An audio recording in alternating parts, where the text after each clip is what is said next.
Vice President Osinbajo has commended the Bill and Melinda Gates Foundation and the Dangote Foundation for deploying huge resources and innovation to solve challenging issues of human development in Nigeria today.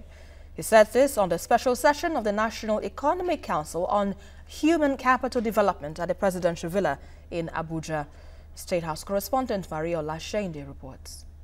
With a rapidly growing population, it is projected that Nigeria will be the third most populous country in the world by 2050. It is the reason for the special session of the National Economic Council, which is focused on human capital as a critical component of Nigeria's future economic growth. The Bill and Melinda Gates Foundation, as well as the Dangote Foundation, are convinced that for the next generation to thrive and drive economic progress, Nigeria must invest in their health and well-being. Our biggest office in Africa is here. We've already committed over $1.6 billion in Nigeria so far. The Nigerian government's Economic Recovery and Growth Plan identifies investing in our people as one of 3 strategic objectives.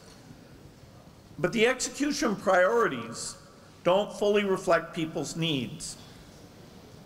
Prioritizing physical capital over human capital with a very limited government budget. For Nigeria to truly compete globally, we must prioritize investment in the health, education, and opportunity of our people alongside other critical areas like infrastructure. Together, these are the inputs that will make Nigeria richer. You, my friends in government, must lead, but when you do, you will have committed Nigerians like myself joining in that effort. And you will have international partners to provide support and expertise along the way. The president of the On his part, Vice President Osinbajo is emphatic that this administration is prepared to take up the challenges confronting all sectors of the Nigerian economy. For us now is that we are completely determined to ensure that we make the kind of progress that will rewrite the story of our country, to put Nigeria's money to work for Nigerians, doing the most with the least that we earn. And we have stayed true to that vision.